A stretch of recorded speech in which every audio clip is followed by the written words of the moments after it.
¡Papá! La señora Kettering dio un violento respingo. Esta mañana tenía los nervios a flor de piel. Elegantemente vestida, con un largo abrigo de bisón y un sombrerito chino de laca roja, se paseaba por el concurrido andén de la estación Victoria, sumida en sus pensamientos. La súbita aparición de su padre y su afectuoso saludo le produjeron un efecto inesperado. Vaya, Ruth, menudo sobresalto. Debe ser porque no esperaba verte, papá. Anoche, al despedirte de mí, dijiste que esta mañana tenías que asistir a una reunión. Sí, es verdad, pero para mí eres más importante que todas las reuniones del mundo. Quería verte una vez más, porque no te veré durante bastante tiempo. Eres un encanto, papá. ¿Cómo me gustaría que vinieses conmigo? ¿Qué dirías si te acompañase? Solo era una broma. Van Aldin se extrañó al ver que su hija enrojecía de pronto, y por un momento le pareció que había desesperación en su mirada. Ella se rió nerviosa. Por un instante creí que lo decías en serio, contestó. ¿Te hubiese gustado? Desde luego, afirmó ella, con un énfasis exagerado. Bueno, dijo Van Aldin, eso está muy bien. En realidad, no estaremos separados mucho tiempo, papá, prosiguió Ruth. Tú vendrás el mes que viene. Ah, manifestó el millonario. A veces me dan ganas de ir a ver a uno de esos médicos famosos de Harley Street para que me recomiende un cambio de aires con mucho sol inmediatamente. No seas tan haragán, exclamó Ruth. El mes que viene la Riviera estará mucho mejor que ahora. Además, hay un sinfín de cosas que no puedes abandonar. Tienes razón, accedió Van Aldin con un suspiro. Será mejor que subas al tren. ¿Dónde está tu asiento? Ruth miró distraídamente hacia el tren. En la puerta de uno de los coche cama Pullman aguardaba una mujer alta y delgada, enteramente vestida de negro. Era la doncella de Ruth. Al acercarse su señora, se apartó a un lado. He colocado su neceser debajo del asiento por si lo necesita usted. ¿Quito las mantas o necesita una? No, no la necesito. Es mejor que se vaya usted a buscar su asiento, Mason. Bien, señora. La doncella se retiró. Van Aldien entró en el vagón con Ruth. Ella encontró su asiento y el millonario dejó sobre la mesa varios diarios y revistas. El otro asiento estaba ocupado y el americano dirigió una rápida mirada a su acompañante. Tuvo una fugaz visión de unos atractivos ojos grises y un elegante traje de viaje. El millonario charló unos minutos más con su hija, repitiendo las palabras propias de las despedidas. Finalmente se oyeron los pitidos de la máquina y Van Aldin miró su reloj. Tengo que irme. Adiós, cariño. No te preocupes. Ya me encargaré de todo. Oh, papá. El americano se volvió bruscamente. Había notado algo extraño en la voz de Ruth, algo tan extraño a su comportamiento habitual que le sorprendió. Había sonado como un grito de desesperación. Ella había hecho un movimiento impulsivo hacia su padre, pero enseguida volvió a ser dueña de sí misma. Hasta el mes que viene, se despidió con mucho afecto. 2 minutos más tarde, el tren salía de la estación. Ruth permaneció muy quieta y se mordió los labios para contener las inesperadas lágrimas. Sintió de pronto una terrible sensación de soledad. Experimentó una ansia desesperada de saltar del tren y volver atrás antes de que fuese demasiado tarde. Ella, tan serena, tan dueña de sí misma, se sentía por primera vez como una hoja arrastrada por el viento. ¿Qué diría su padre si lo supiera? Una locura. Sí, eso era, una locura. Por primera vez en su vida le dominaba la pasión hasta el punto de hacer una cosa a sabiendas de que era una locura y una temeridad. Como digna hija de su padre, advertía su locura y la reprobaba, pero también era hija en otro sentido. Tenía la misma tenacidad para conseguir lo que deseaba, y cuando decidía algo no había nada en el mundo capaz de hacerle volver atrás. Desde niña había demostrado una voluntad de hierro, y las propias circunstancias de su vida la habían afianzado. Ahora la empujaba implacable. Bien, la suerte estaba echada, y tenía que seguir hasta el final. Levantó la cabeza y su mirada se cruzó con la de la mujer que iba sentada frente a ella. De pronto tuvo la impresión de que aquella mujer había adivinado sus pensamientos. Vio en aquellos ojos grises comprensión y, sí, piedad. Fue solo una impresión pasajera. Ambas mujeres recobraron enseguida la expresión, indiferente de las personas bien educadas. La señora Kettering cogió una revista, y Catherine se dedicó a mirar por la ventana el interminable paisaje de calles sucias y casas miserables de los suburbios. A Ruth le resultaba cada vez más difícil fijar su atención en la revista. A pesar de sí misma, mil temores asaltaban su mente. ¡Qué loca había sido! ¡Qué loca era! Como todas las personas frías y dueñas de sí mismas, cuando perdía el control, lo perdía a fondo. Ahora era demasiado tarde. ¿Era demasiado tarde? Oh, si pudiese hablar con alguien, pedir un consejo. Nunca hasta entonces había sentido un deseo semejante. Ella hubiese despreciado la idea de confiar en el juicio de alguien que no fuese ella misma. Pero ahora, ¿qué le estaba pasando? Pánico. Sí, esa era la palabra más acertada. Pánico. Sí, ella, Ruth Van Alden, estaba total y completamente dominada por el pánico. Espió a la figura que tenía delante. Si solo conociera a alguien como ella, alguien agradable, sereno, comprensivo como aparentaba ser. Aquella era la clase de persona con la que se podía hablar, pero no podía dirigirse a una desconocida. Ruth sonrió para sí misma ante esa idea. Cogió otra vez la revista. Tenía que dominarse. Después de todo, ya lo había pensado a fondo. Lo había decidido con entera libertad. ¿Qué felicidad había tenido en su vida hasta ahora? ¿Por qué no puedo ser feliz? Se dijo intranquila. Al fin y al cabo, nunca nadie lo sabrá. Llegaron a Dover sin darse cuenta. Era una buena marinera.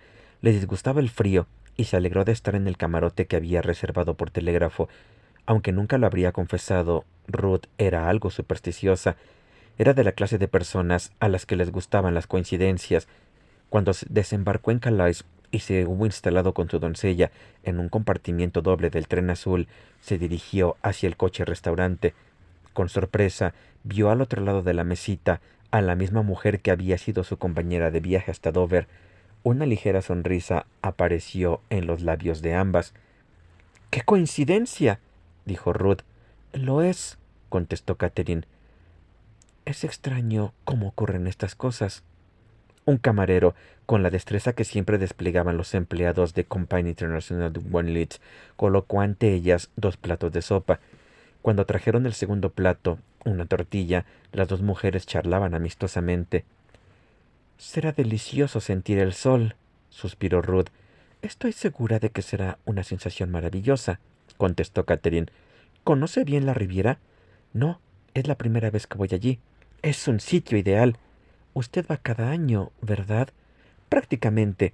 Enero y febrero son horribles en Londres. Yo siempre he vivido en el campo. Tampoco allí son unos meses agradables. Solo hay barro. ¿Qué es lo que de pronto le ha hecho decidirse a viajar? El dinero. Durante 10 años he sido una señorita de compañía pobre, con el dinero justo para comprarme unos buenos zapatos. Ahora he heredado lo que para mí representa una fortuna, aunque creo que a usted no se lo parecería. Me pregunto, ¿por qué dice que a mí no me lo parecería? Catherine se echó a reír. En realidad no lo sé. Supongo que una se forma una idea sin pensarlo. Tengo la impresión de que usted es una mujer muy rica. Claro que solo es una impresión, y quizá me equivoque. No, no se equivoca usted. De repente, Ruth se había puesto muy seria. ¿Me querría usted decir qué otras impresiones le he causado? Yo... Por favor, no gaste cumplidos, le interrumpió Ruth sin preocuparse de la incomodidad de la otra. Quiero saberlo. Cuando salíamos de la estación Victoria, la miré y tuve la sensación de que usted comprendía lo que yo estaba pensando. Le aseguro que no sé leer el pensamiento, respondió Catherine con una sonrisa. Lo supongo, pero le ruego que me diga lo que la conmovió. La ansiedad de Ruth era tan sincera e intensa que Catherine no pudo negarse. Se lo diré, ya que insiste, pero le ruego que no me cree impertinente. Me pareció que, por algún motivo, estaba muy angustiada y sentí pena por usted. Tiene usted razón. Estoy en un momento terrible. Me gustaría explicarle lo que me pasa, si me lo permite. De ninguna manera. Al contrario, será un verdadero placer. Ay, madre, pensó Catherine, Qué parecida es la gente en todas partes. En San Mary Mead todo el mundo me contaba sus penas, y aquí me ocurre lo mismo, y yo en realidad no quiero enterarme de las penas de nadie. Por favor, explíquemelo, respondió cortésmente. Estaban terminando de comer. Ruth se bebió de un trago el café, se levantó y sin fijarse en que Catherine aún no había probado el suyo, dijo: «Venga usted a mi compartimiento». Eran dos compartimientos comunicados por una puerta de comunicación. En uno de ellos, la delgada doncella que Catherine había visto en la estación Victoria estaba sentada muy erguida, sosteniendo en sus rodillas un neceser de tafilete rojo con las iniciales RBK. La señora Kettering cerró la puerta de comunicación y se desplomó en uno de los asientos. Catherine se sentó a su lado. «Me encuentro en un apuro y no sé qué hacer. Hay un hombre al que amo muchísimo. Cuando éramos jóvenes ya nos amábamos, pero nos separaron de una manera brutal e injusta. Ahora hemos vuelto a estar juntos». «¿Sí? Y ahora voy a reunirme con él. Seguramente usted creerá que es un error, pero usted no conoce las circunstancias. Mi marido es inaguantable. Me ha tratado de una manera denigrante». «¿Sí?», repitió Catherine. «Lo peor de todo es que he engañado a mi padre. Era él el que vino a despedirme a la estación. Quiere que me divorcie de mi marido y, claro está, no tiene la menor idea de que vaya a reunirme con este otro hombre. Diría que es una verdadera locura». «¿Y no le parece a usted que tiene razón?». «Sí, creo que sí». Ruth se miró las manos, que temblaban violentamente. «Pero ahora no puedo volverme atrás». «¿Por qué no? Todo está ya convenido y le destrozaría el corazón». «No lo crea», opinó Catherine. «El corazón es algo muy duro. Creería que no tengo valor, que le he mentido. Lo que usted va a hacer es, a mi juicio, una verdadera tontería, y creo que usted lo sabe». Ruth escondió el rostro entre las manos. «No sé, no sé. Desde que salí de la estación Victoria, tengo el presentimiento de que muy pronto me ocurrirá algo terrible, algo de lo que no podré escapar». Apretó convulsivamente la mano de Catherine.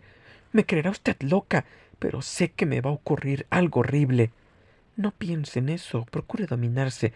Puede telegrafiar a su padre desde París y él vendrá a reunirse con usted de inmediato». La otra se animó. «Sí, puedo hacerlo, querido padre.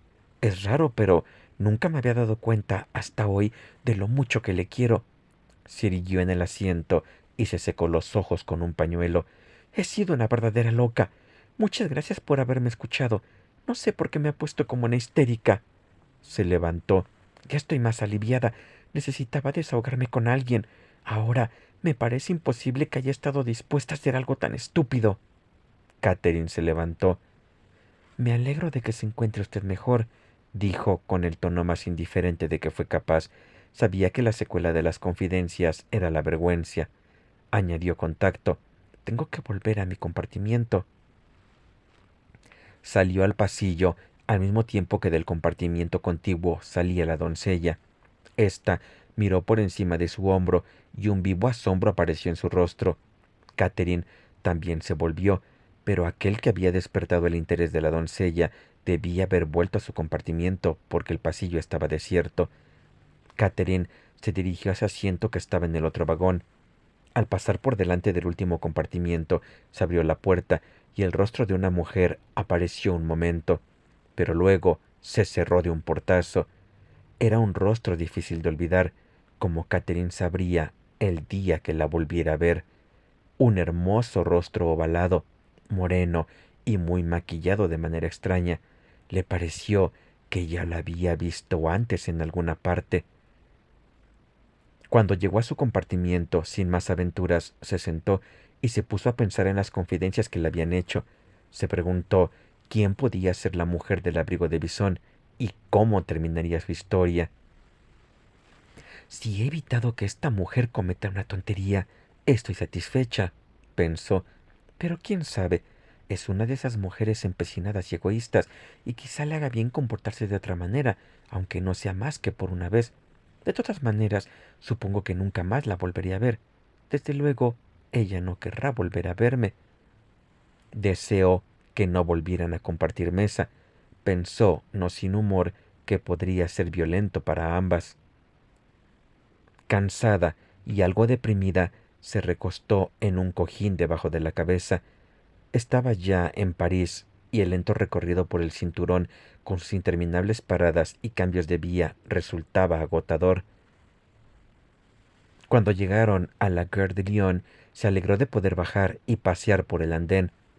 El aire fresco la reanimó después del calor sofocante del tren.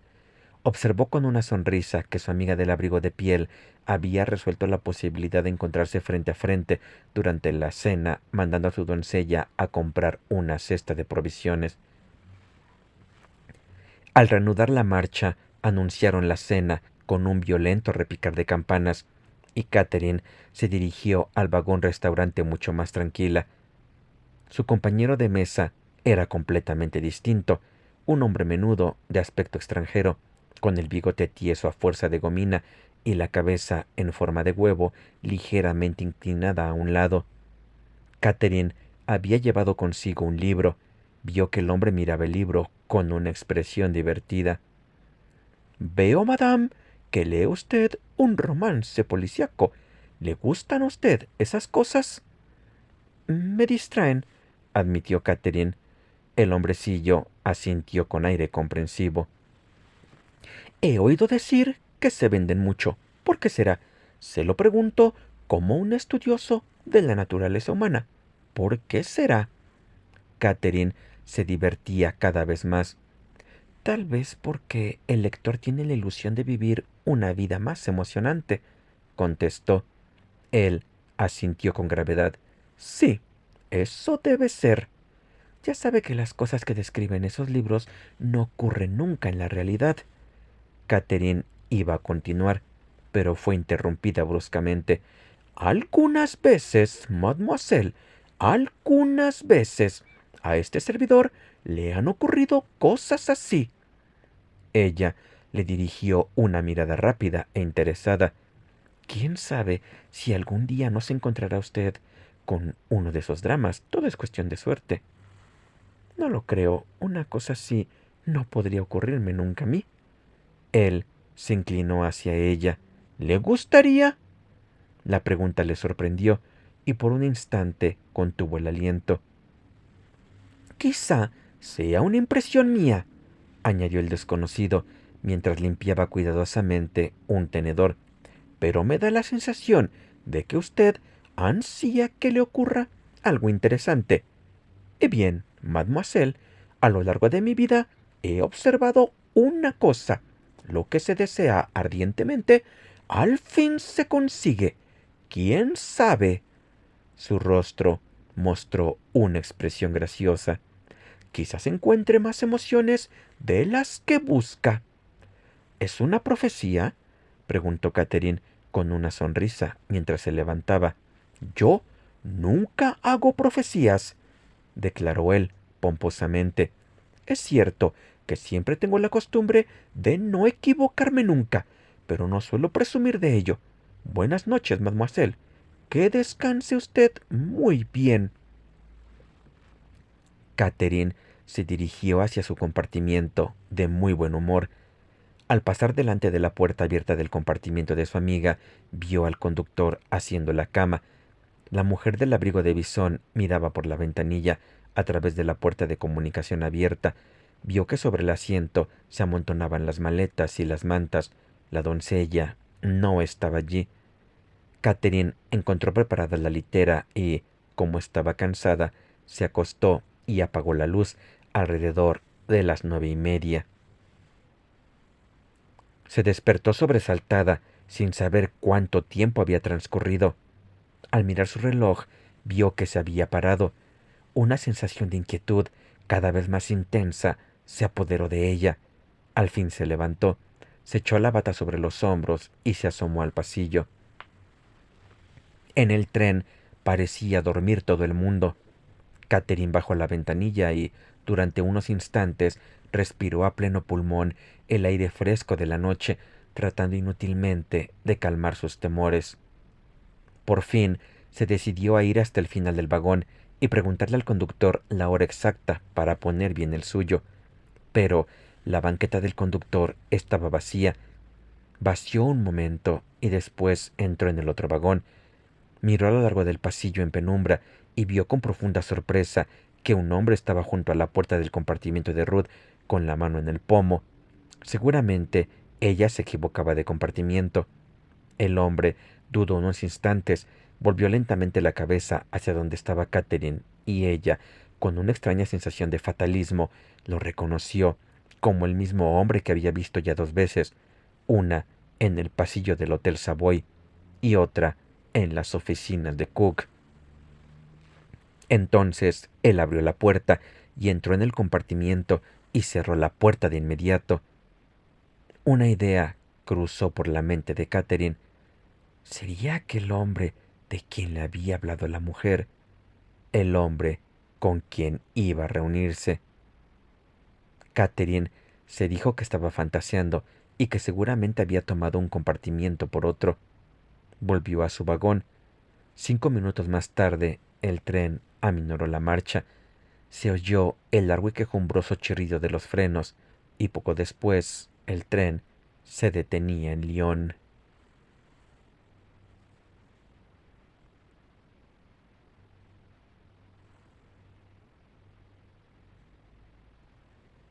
Capítulo 10. En el tren azul.